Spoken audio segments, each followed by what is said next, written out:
Whether you're a diehard sports fan, a hopeless romantic, or a comedy aficionado, the Xfinity 10G network was made for streaming it all. Worry less about buffering when streaming your favorite shows, movies, or live sports, and enjoy a better way to watch. Xfinity gives you a reliable connection for streaming, plus all the entertainment you love all in one place. Fear not, because now you can finally sit back, relax, and stream your favorite entertainment and sports like never before with the Xfinity 10G network. Why take one vacation with the family when you could take all of them? With Royal Caribbean, you don't just go to the beach. You visit a private island and race down the tallest water slide in North America. You don't just go for a road trip. You ATV and zip line through the jungle. You don't just go somewhere new. You rappel down waterfalls and discover ancient temples. Because this isn't just any vacation. This is all the vacations. Come seek the Royal Caribbean. Ships Registry, Bahamas. This episode is brought to you by Pepsi Wild Cherry. Pepsi Wild Cherry is bursting with delicious cherry flavor and a sweet, crisp taste that gives you more to go wild for. Getting wild may look different these days, but whether it's opting for a solo Friday binge watch or a big night out, everyone can indulge in their wild side with Pepsi Wild Cherry. Also available in Zero Sugar. So grab a Pepsi Wild Cherry and get wild.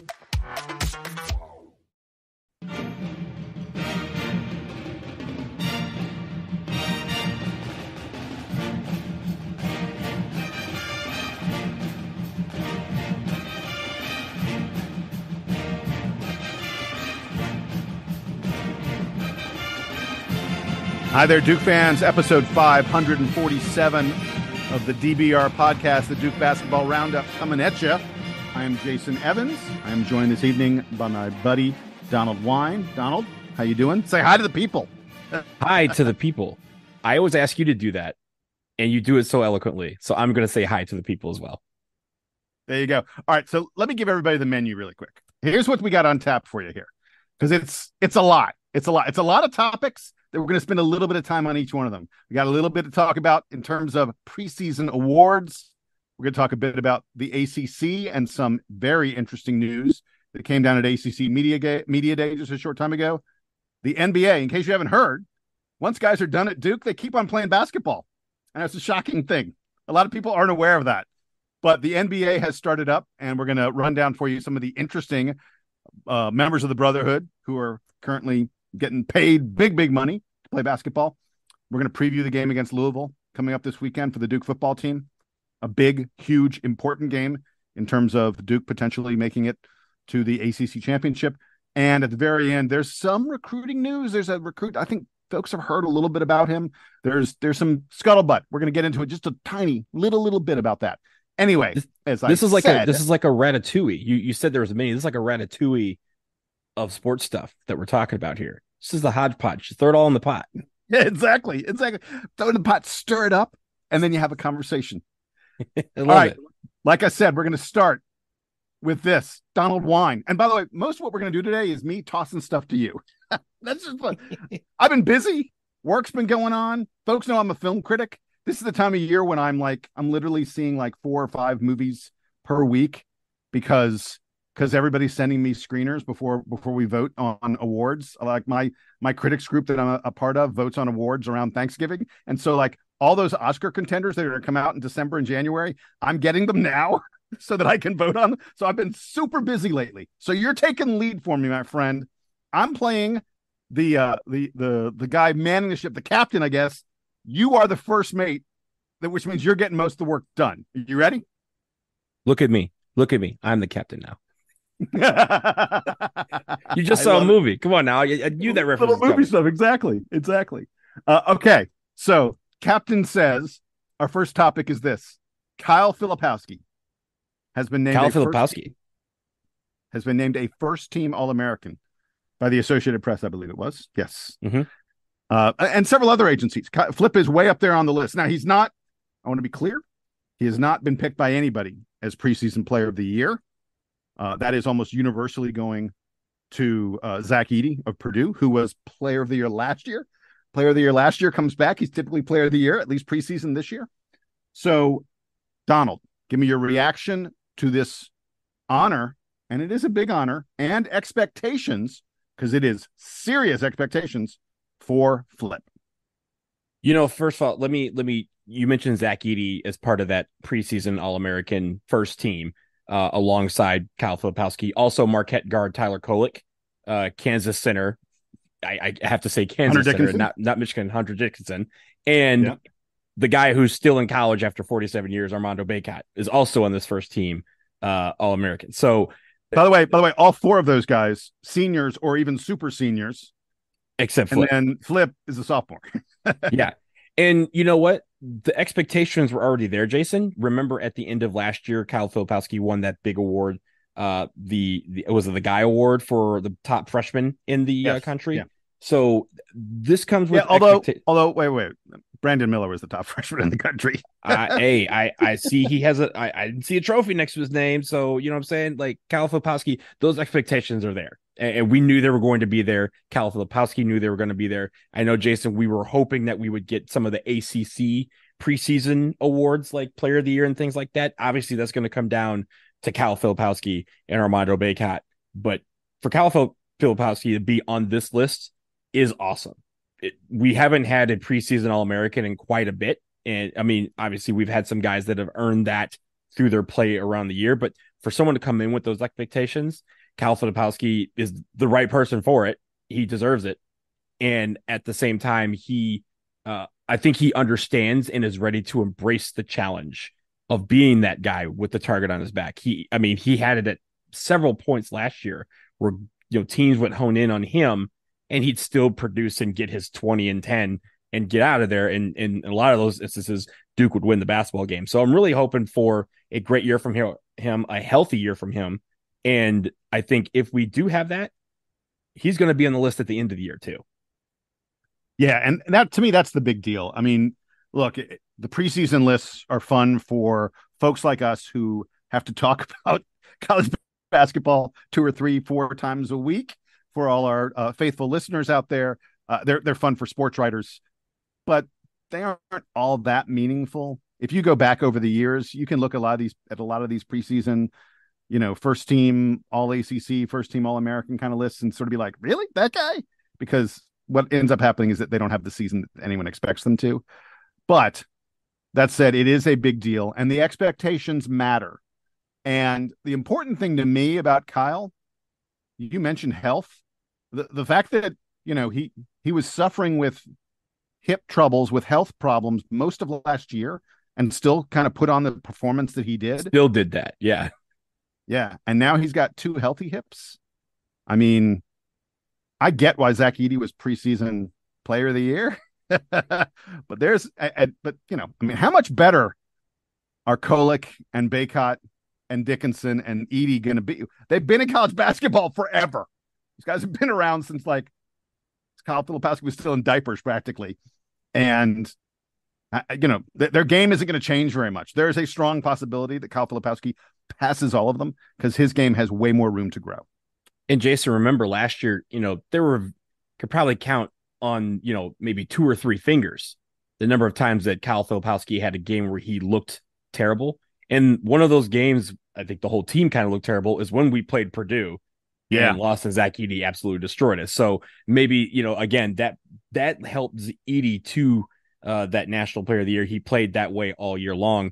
And Kyle Filipowski only had a couple of moments. I mean, when we played North Carolina, he was a boss both times. So I'm looking forward to, I'm hoping that takes place again this year. And again, some of these guys that you're talking about, the Koleks and the Hunter Dixons and Zach Edeys of the world, we're definitely going to see Armando Bacot at least twice. We could see some of those guys in the tournament as well. And Kyle Filipowski would love to show you that, hey, yeah, my name's on a list alongside these guys, but I'm better than them. I think 2-hip flip is the expectation that we all are like, yo, let's see what 2-hip flip can do if we already know what 0.5 hip flip can do last year. I love it. Look, we've talked about expectations. I'm going to use expectations and Kyle Filipowski to segue us to our next subject. At ACC Media Day today, Kyle Filipowski was asked by several reporters, hey, what are your expectations for this season? What are your goals for this season? Flip was blunt. He was real simple. 2 words. National title. 2 words. National championship. Exactly. Those were the 2 words. National championship. That is the answer he gave. And look, I get it. I get that everybody you talk to is going to be like, yeah, we expect to go 40-0 and win the title. Yeah, that's the attitude these guys are supposed to have. Flip was, you could tell, it was serious. It wasn't like a pipe dream. It was absolutely what he and the team are talking about and looking forward to. All right, so that gets us to ACC Media Day. And the big news that came out of ACC Media Day today was comments by Jim Phillips, the ACC commissioner. And I'm just going to, Donald, if I can, let me go through these really quick, and then I will let you comment on them. The big thing he said is all stuff looking forward to the future, looking forward to what the ACC is like under expansion. He's not going to look, he's had a little bit to say about this coming season for basketball. Like he thinks the conference is undervalued and underrated. Of course, he's going to say those kind of things. But the news he made was about the ACC when we expand to 18 teams, when we add SMU, Cal, and Stanford. And that is, by the way, next year, a year from now. A year from now, they will already be playing. Here's what he had to say specifically about basketball. He said that those Bay Area schools, Cal and Stanford, will make about 4 or 5 trips to the East Coast each year. And I would imagine on each one of those trips, you will see them play like not a doubleheader literally, but they'll play Thursday, Saturday. So it'll be back-to-back road games for them on each one of those times. He also said that the regular ACC teams like Duke, Carolina, Wake, Virginia, you name it, that those teams should expect to make a trip to the West Coast only once every 2 years. And that when they do, they will travel in pairs. It'll just make scheduling easier if like Duke and Wake go out there. Duke plays Stanford on Thursday, Cal on Saturday. Wake plays Cal on Thursday, Stanford on Saturday. That's just the way they're going to do it. I don't think any of that is a big surprise. The surprise was this. And Jason, before you get to the surprise, let me comment on that, because I think please, go ahead. Yeah. We had talked about that when it was announced that these 3 teams were joining the SEC or ACC, and I think you even mentioned like, hey, they're going to try and group these trips for, especially for Cal and Stanford, to make it where they're not just popping back and forth. And we talked about logistics of this, and I think again, I'm glad that they're looking forward in the logistics department, because people think, oh, that's just easy. You just hop on a flight there and back. That's going to take a lot more than just, a couple of months to plan. I'm glad they're starting now and thinking about this, because all of that logistics, again, even some of those double headers that you talked about where teams kind of fly together, that's all going to require things. Like you may see Miami and Florida State play each other on Monday, and then the 2 of them fly out to the West Coast together. Duke, UNC, or Duke or Wake or something like that. 2 of the Tobacco Road teams could fly out there together. I think those are things that may seem easy, but definitely are challenging with regards to how they plan it. I'm glad they're starting now. Yeah, exactly. All right, so let me get to the somewhat surprising thing that Jim Phillips said. He said he's not convinced that everybody should be invited to the ACC conference tournament. I know, pick your jaw off the floor. The ACC conference tournament, which has existed, I should look up how many years. It's like the oldest conference like tournament 1953. Yeah. I mean, yeah. Since before I was born, and I'm an old man. And in every single one of those years, unless a team was ineligible and therefore disqualified, in every single one of those years, every team in the ACC, the worst team in the ACC, had a chance to win that tournament. And what Jim Phillips said is, you know what? I think that's not going to be the case anymore, because 18 teams is too big. If it's an 18-team tournament, it would have to be 5 days. And what's more, if you did it in 5 days, you're going to make virtually everyone in the conference play at least 4 days in a row. I'm sorry, if you did all 18 teams, almost everybody, like even the very top seed, was going to have to play at least 4 days in a row. There are not a lot of formulas, I don't think, that you can put together that make sense, where you get, teams get buys for being at the top and only have to play 3 days. A 4 days in a row is a lot. Remember, Duke won the ACC in 2017 by winning 4 games in a row, 4 games in 4 days. Virginia Tech then did it in 2022. But it's just a lot. And there's a reason it's only been done twice.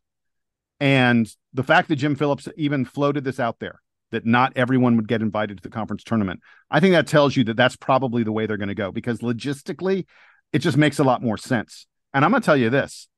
I actually like the idea of 12 or maybe 14 teams being the only teams that qualify for the ACC tournament. First of all, it's worth noting that I don't think the ACC is anywhere close to the point where the 13th team, let's say it's 12, the 13th team, the team that gets lopped off, that they're going to be like, oh no, we would have made the NCAA tournament if we only had a chance to play. You're just not, it's not happening. If you're the number 13 team in the ACC, you're not getting an at-large bid, and your odds of winning the ACC tournament itself were next to none.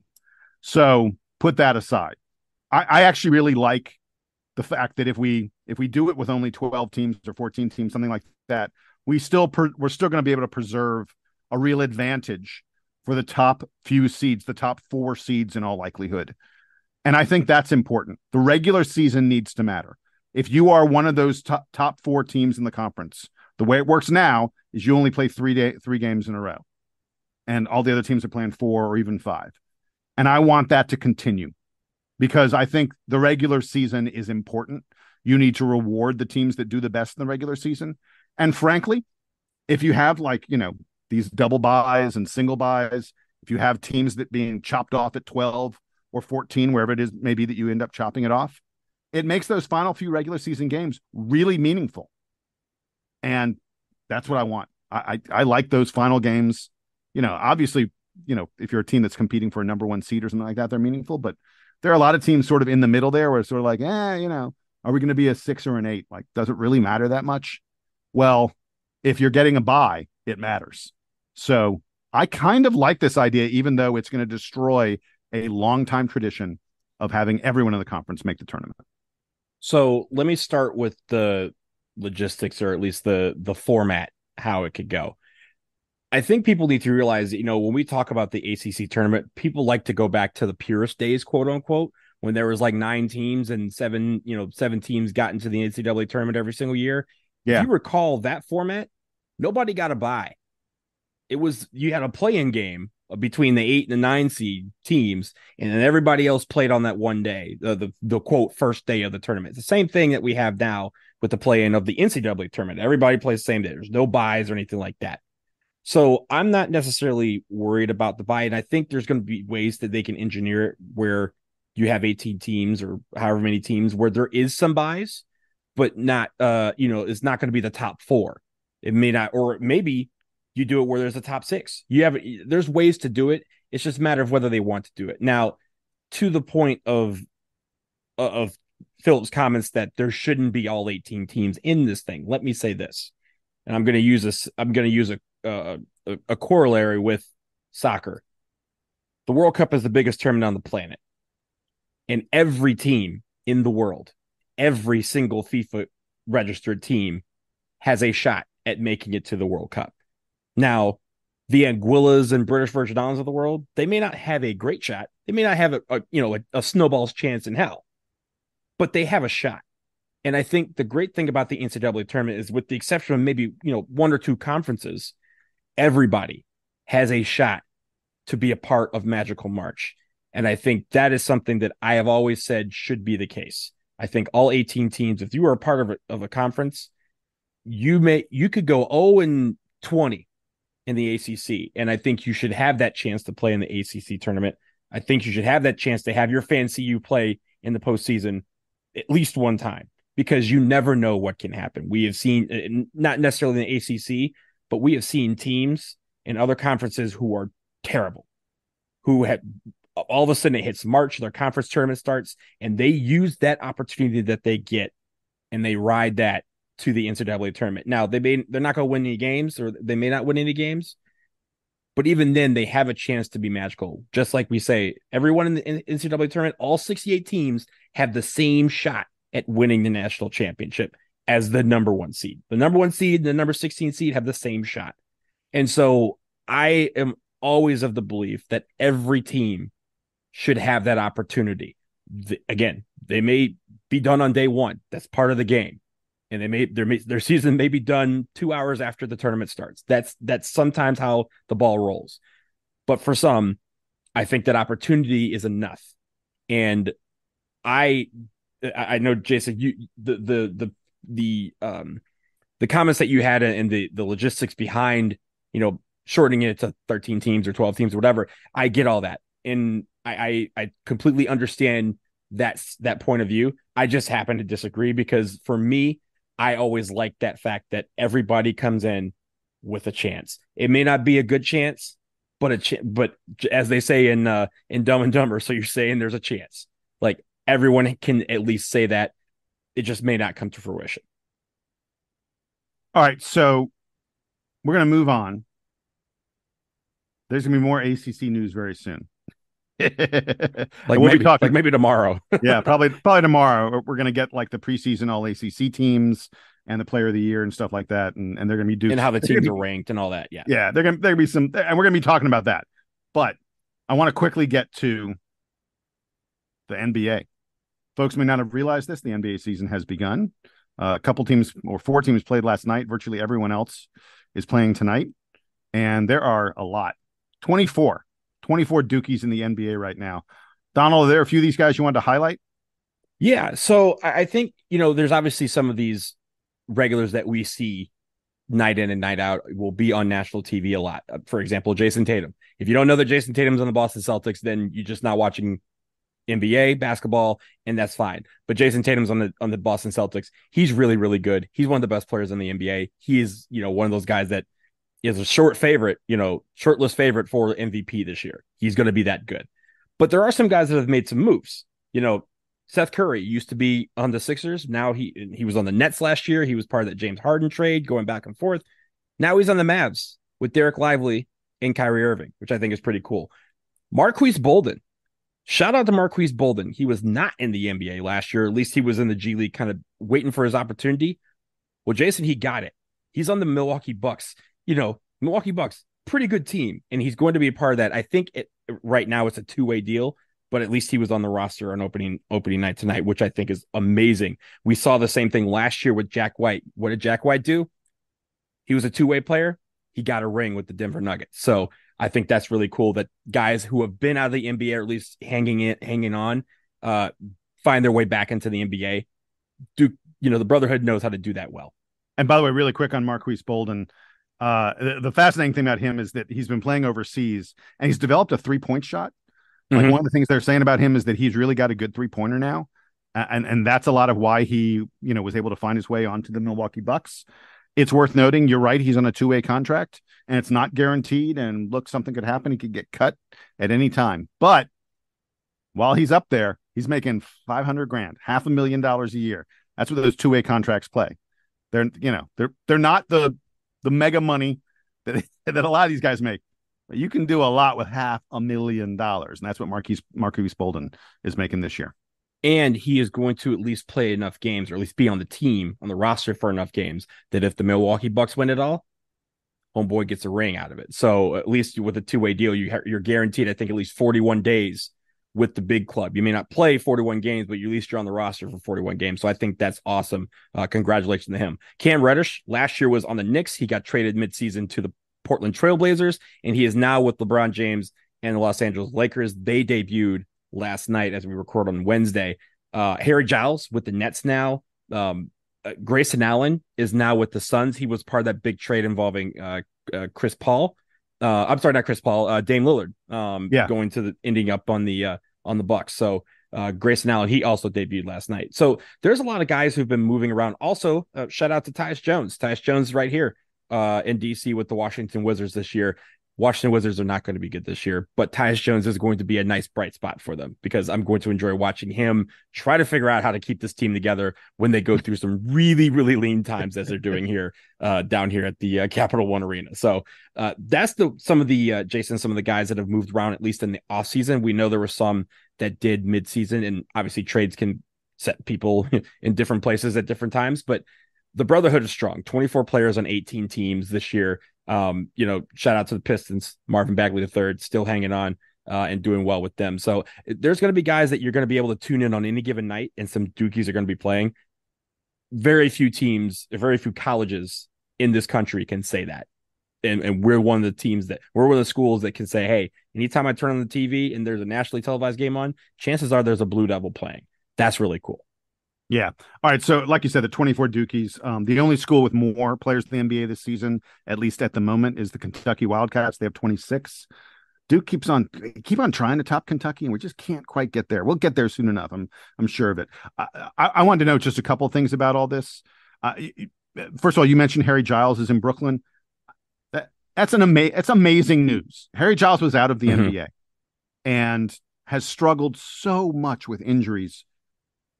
I wish folks knew how great he was in high school and how much he was forecast to be a guy who would be in the NBA for years and years and a future all-star, everyone said. And he's just been sapped of so much. To see him fight and battle and get his way back onto a full roster. He's not on a two-way deal. He is on a full contract with Brooklyn. That's just great.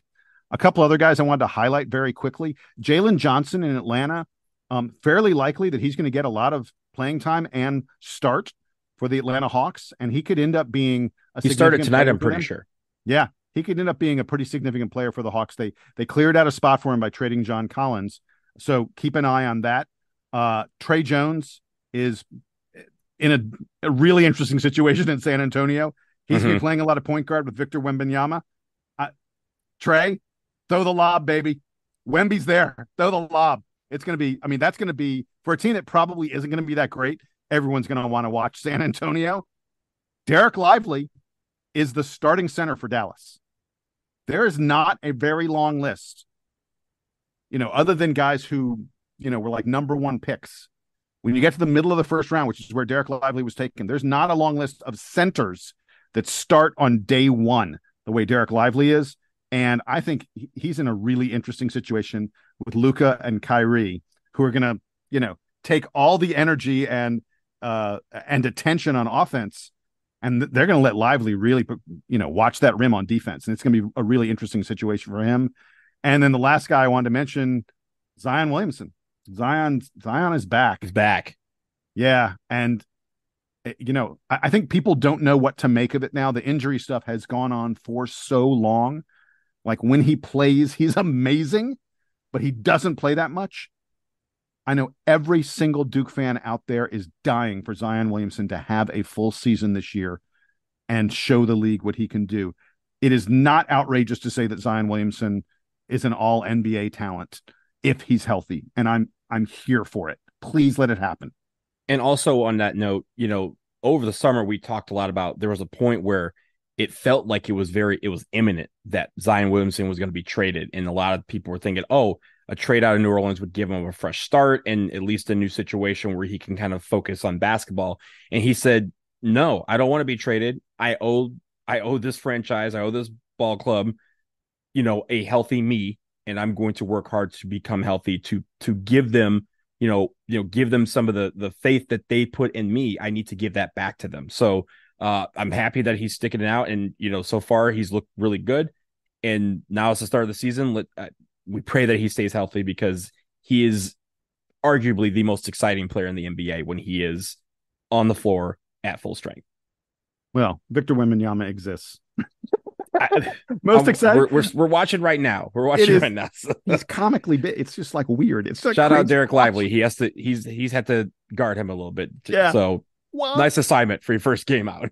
Right. Yeah. Enjoy that. Okay. Look, we're going to take a quick break. On the other side, there's some football to preview. And have you heard the name Cooper Flagg?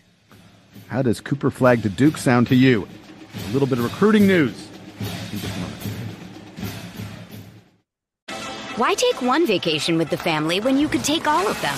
With Royal Caribbean, you don't just go to the beach. You visit a private island and race down the tallest water slide in North America.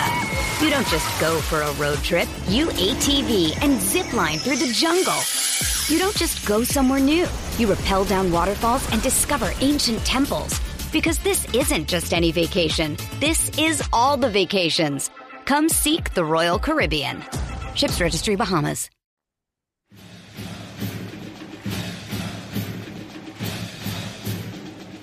We're back from the break. It's time to talk a little bit of football. The Blue Devils taking on the Louisville Cardinals this weekend. Louisville 6-1, currently 3-1 in the ACC. They are tied with North Carolina for second in the conference behind the hated Florida State Seminoles. The Blue Devils 2-1, and this is a big game. There's no two ways about it. I feel like we say that every week with the football team, but it's really true. We're in the heart of big game football for Duke. This is a huge one. Donald, tell me what I need to look out for with the Louisville Cardinals. Well, first off, I think we all wish that this game was at Wallace Wade. Being especially coming off the Florida State loss, being able to come back home, I wished would have been this game. But this game's on the road, and this is a really tough test. I know our guys are going to be up for it, especially considering some of the things that went wrong, I guess, against Florida State. And you start with the quarterback position, at least for Duke. It's probably likely that Henry Beelan is going to get the start. I don't think we've heard anything as of right now from Mike Elko. Jason, I see you're looking it up, so you can tell me in a second. But I think when you look at Louisville, they have some guys that have some really good stats, and they have some playmakers. Jack Plummer, 1,900 yards throwing the ball is ridiculous, but he has a tendency to be wild. 13 touchdowns, but has 8 interceptions. So yeah, I was going to say, that's a lot of interceptions coming from Jack Plummer. Not a good stat at all.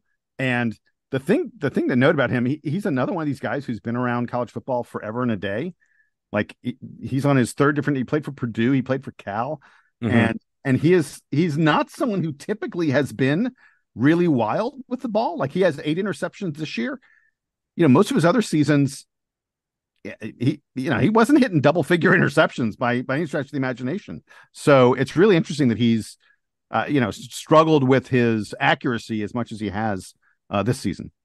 This is a prime game for the secondary to kind of say, hey, we can make some plays here, and maybe the defensive schemes that we put out are going to be ones where we can, not necessarily take some risk, but there's going to be some opportunities maybe to force Jack Plummer to throw the ball wildly and for us to take it and go the other direction. I think the turnover battle is going to be huge. I mentioned that he has 8 interceptions.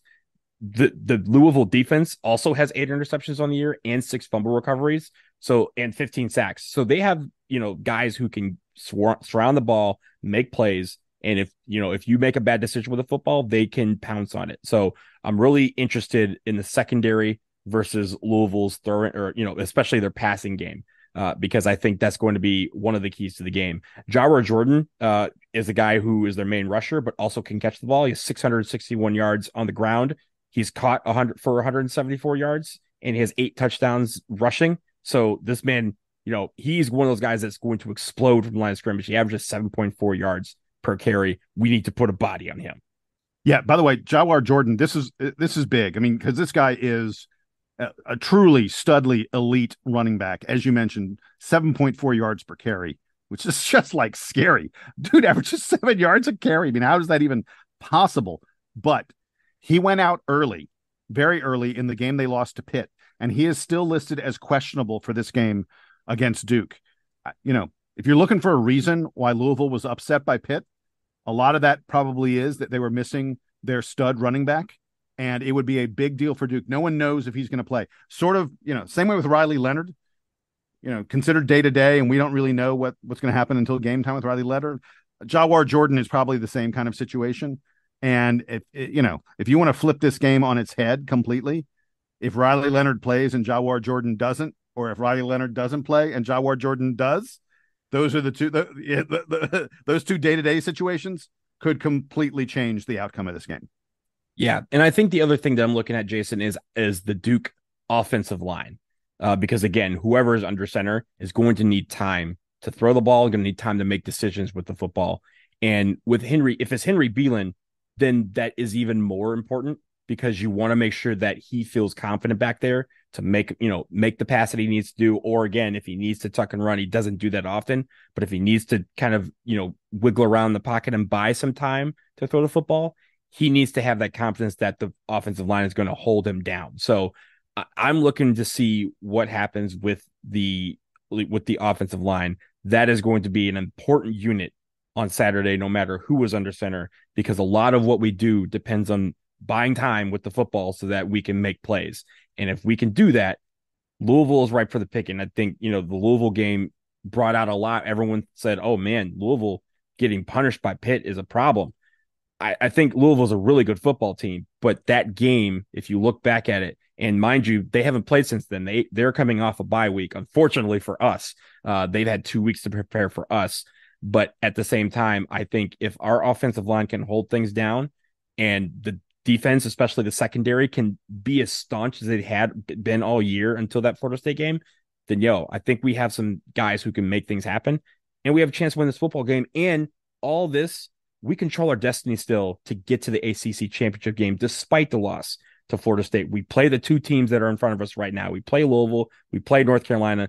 It starts on Saturday. If we can get this win, then, hey, we're right back in the picture of things, and maybe that helps boost some confidence. So this Louisville team is the most up and down, hard to figure out team in the country.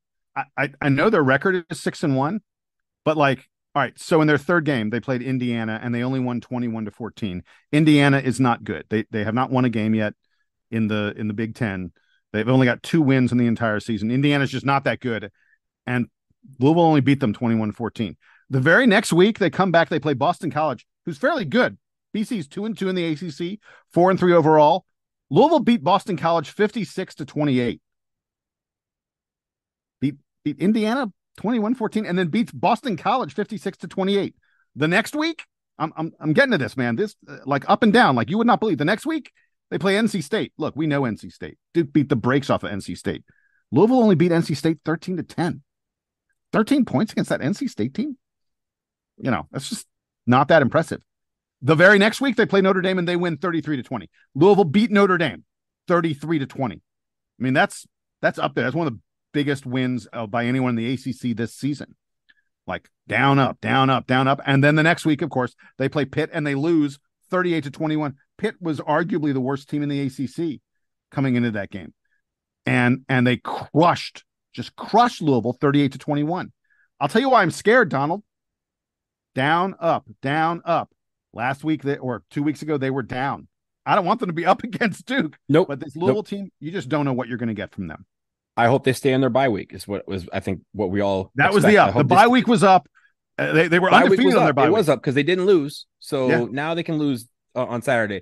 But yeah, Jason, the turnover battle, limiting big plays. We talk about that all week. But I think some of those things that you mentioned, catching them while they're down and keeping them down, if they have opportunities to kind of take away that momentum, and granted, their stadium isn't the biggest, best stadium in college football, but it can get loud, and we've seen their crowd turn up for big games, and I'm expecting that to happen on Saturday. So we need to kill that momentum whenever possible and keep them out of the football game. If we can do that, Jason, we'll be back in business, and I think we all want us to be back in business. All right, Donald, we're going to wrap it up here on this latest edition of the DBR, the Duke Basketball Roundup, with this. We're not saying it's going to happen. All right, folks, we're not making a prediction, and we're not going to spoil this kid's right to make his decision and announce it to the public in whatever way he chooses to. But the tea leaves, Donald, everybody out there is saying, and by everybody, I mean people who are in the know, people who sort of professionally let you know what recruits are thinking about doing. They're saying that Cooper Flagg to Duke is a done deal. And in fact, the word is that the announcement is coming this week. It may be coming tomorrow. There's some chatter that it may be coming tomorrow. But it certainly sounds like Duke is going to get Cooper Flagg. Now, we're going to have, when it happens, check your podcast feed. We will be here to talk about Cooper Flagg. We've talked about Cooper Flagg probably more than any other uncommitted Duke recruit ever. It's unbelievable how much we've already talked about Cooper Flagg on this podcast, but we'll be talking about him more when the decision comes down. But I just wanted everybody to be aware, be ready. It's supposedly going to come in the next day or two. And what the tea leaves, what the experts, what the predictions are saying is that Cooper Flagg is going to be wearing Duke blue next season. Donald, do you have anything you want to say about this? I'm not saying nothing on the predictions, but Jason, I'm just going to give you something that we have done in this show. If you think back to 2018, when Zion Williamson committed, it felt like out of nowhere. That euphoria that we had, we jumped on. It's one of the epic episodes in this podcast history. I think we basically just yelled and screamed for 30 minutes. I don't know what we said. I was at a bar in San Diego when this news came down. It literally I didn't even step out of the bar. I just grabbed shots and basically went to a corner of this outside patio and yelled and screamed with you and Sam for 30 minutes. Jason, I'm going to San Diego on Friday. So I don't know if he wants to wait until I get there so I can maybe go to the same bar. Maybe that's what I need, but I'm not jinxing this. I don't know what's going to happen. I can feel all I want, but I'm just going to let this ride, let this man make this decision. And I still hope that the man says, I'm coming to Duke. I love it. All right. I'm going to save my Cooper Flagg stuff until the commitment happens. But I will say that I've heard some tea leaves as well. I've heard a little bit of little tutty. I don't really drink tea this time of year because sources. I got some sources. My sources are giving me it's like kind of they're winking, they're going, yeah, I think it might happen. All right, but there's also this recruiting news. I want to get into this very, very quickly, and then we'll be all done. Patrick Ngongba, who we've spoken about a little bit. Patrick Ngongba. Thank you. We haven't not talked about him nearly as much as Cooper Flagg, but we have talked about him. A 6'9", 6'10", center, big man from PVI, from Paul VI, a school that has produced many a Blue Devil in recent years, has said he will announce his college decision on November 4th. That's about 10 days from now. He has narrowed his list to only 3 schools: Duke, Kentucky, and Kansas State. It is worth noting he was at Countdown to Craziness. We mentioned him very briefly on the last podcast. So he saw Duke in all its glory at CTC. This weekend, in the next couple of days, he'll be traveling to Kansas State. It is his second official visit to Kansas State. He's visited Duke twice as well. And everybody sort of says that this is even though Kentucky's one of the finalists, everyone says this is a Duke versus K-State kind of thing. And I don't want him to feel at all like we are so obsessed with Cooper Flagg that we are not talking at all about Patrick, because he is a hell of a player. He would be a very important piece of a future Duke roster, and we should be getting a decision on him in about 10 days as well. I think with him, and also VJ Edgecombe was at Countdown to Craziness as well. Yes. The guy that we're targeting in this class. All these guys, it seems like all these guys are really cool. Each other really tight. We've seen them interacting on each other's Instagram posts about the weekend and just about basketball in general. I hope, again, I go back to that 2018 class where we got the top 3 guys and everyone said there's no way we're going to get RJ Barrett, Zion Williamson, and Cam Reddish. There's just no way. And they somehow said, hey, we want to go because we want to be the best. And to do that, we want to compete with the best. We want to practice with the best, and we want to play with the best. And if Cooper Flagg decides he wants to come, and because of that, Ngongba, or even if he doesn't want to come, and Ngongba and Edgecombe want to come and want to form the Monstars, let's bring it on. We'll film Space Jam right now, Space Jam 3, but we'll be the Monstars. I really hope all this happens. Ngongba, of course, I think it's Darren Harris, right, is at PVI with him as a teammate. Right, exactly. His teammates already coming to Duke. Yeah, of course, Jeremy Roach, Trevor Keels, all with PVI. We've had a nice little pipeline there recently, and they're right out here in Leesburg, Virginia. So I'm really hoping that Ngongba just goes to K-State and he goes, thanks for the nice trip to Manhattan, Kansas, the other Manhattan, the other Big Apple, I guess. And I'm gonna go to Durham. I really hope this happens. I'm glad we have a date for him, and I think Edgecombe will be the last one. But man, this is about to be. There's a lot coming down the pipe. There's a lot of stuff coming. I hope everyone's ready. Don't use all your euphoria on one thing. We're gonna have a lot of things to hopefully be happy about over the next couple of weeks. Amen. Exactly. All right. With that, we're gonna wrap it up here on the latest edition of the Duke Basketball Roundup. I have a feeling.